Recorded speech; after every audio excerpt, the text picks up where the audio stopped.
அன்புள்ள சிம்ம ராசி அன்பர்களே வணக்கம். இந்த வார ராசி பலன். சிம்ம ராசியினருக்கு லாபஸ்தானத்தில் குரு வக்கிரம், ராசியில் கேது, 4இல் புதன், 5இல் சூரியன், செவ்வாய், சுக்கிரன், சந்திரன், 7ஆம் இடத்தில் ராகு, 8இல் சனி. ராசிக்கு 4இல் புதன், 5இல் சுக்கிரன் இருப்பதால் கஷ்டமான நேரத்தில் எதிர்பாராத உதவிகள் கிடைக்கும். பண உதவிகள் கிடைத்து உங்களது தேவைகள் அனைத்தும் பூர்த்தியாகும். ராசிக்கு 7இல் ராகு, 8இல் சனி சஞ்சரிப்பதால் கணவன் மனைவி இடையே தாங்கள் விட்டு கொடுத்து செல்லுதல் வேண்டும். அடிக்கடி குடும்ப சண்டைகள் நடைபெறும். தங்களின் உடல் நலத்தில் அக்கறை எடுத்துக்கொள்வது நல்லது. தேவையில்லாத தூர பயணங்களை தள்ளி வைத்தல் வேண்டும். குரு பகவான் வக்ரகதியில் இருப்பதால் பணம் கொடுக்கல் வாங்கல் விஷயத்தில் சற்று கவனத்தோடு செயல்பட வேண்டும். பிறருக்கு வாக்குறுதி கொடுப்பதை தற்காலிகமாக தள்ளி வைக்க வேண்டும். தொழில் வியாபாரத்தில் வேலையாட்களை அனுசரித்து செல்வதன் மூலமாக ஒரு சில ஆதாயத்தை அடையக்கூடிய வாய்ப்புகள் உங்களுக்கு உண்டு. கூட்டாளிகளிடம் பேசுகின்ற போது சற்று கவனத்தோடு இருப்பது மிகவும் நல்லது. வேலைக்கு செல்பவர்களுக்கு கூடுதல் பணி சுமை காரணமாக மன நிம்மதி குறையும். உங்களது முன் கோபத்தால் நல்ல வாய்ப்புகள் தடைபடும். யாரிடமும் கோபப்பட்டு பேசுதல் வேண்டாம்.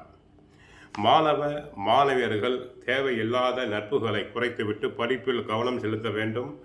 பெற்றோர் சொற்படி, ஆசிரியர் சொற்படி கேட்குதல் வேண்டும். இதுவரை விரயஸ்தானத்தின் குரு லாபஸ்தானம் மாறுவது மிக சிறந்த அமைப்பு. செலவுகள் குறையும். 5ஆம் இடம் பலப்படுகிறது. குருவும் உங்களுடைய 5ஆம் இடத்தை பார்க்கிறார். நன்மை. தொழிலில் புதிய வாய்ப்புகள் உருவாகும். பொருளாதாரம் மேம்படும். கொடுத்த கடன்கள் வசூலாகும்.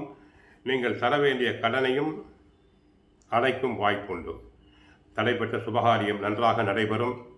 குடும்பத்தில் சுபகாரிய முயற்சிகள் அனைத்தும் வெற்றி பெறும். பிள்ளைகளின் படிப்பு முயற்சிகள் அனைத்தும் வெற்றியடையும். தாய் வழி உறவுகளும் உதவி செய்வர். சகோதரர்களுடைய உதவியும் உண்டு.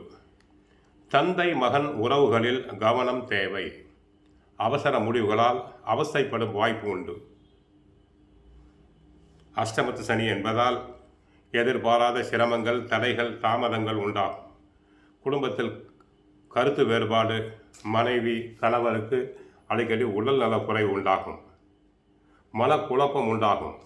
சிலருக்கு பணியிட மாற்றங்கள் உண்டாகும். சிலருக்கு இரத்த தொற்று நோய், கண்கள், நரம்பு உபாதைகள் வரலாம். அடுத்து, வண்டி வாகனத்தில் செல்லும் போது கவனமாக செல்லுங்கள். அஷ்டமத்து சனி உடல் நலனை பாதிக்கும். வீண் வம்பு சண்டைகள் வரும். எதிர்பாராத வகையில் பண செலவுகள் உண்டாகும். கோவிலுக்கு சென்றால் சிவபெருமானை வழிபடுங்கள். வாழ்க வளமுடன், மங்களம் உண்டாகட்டும்.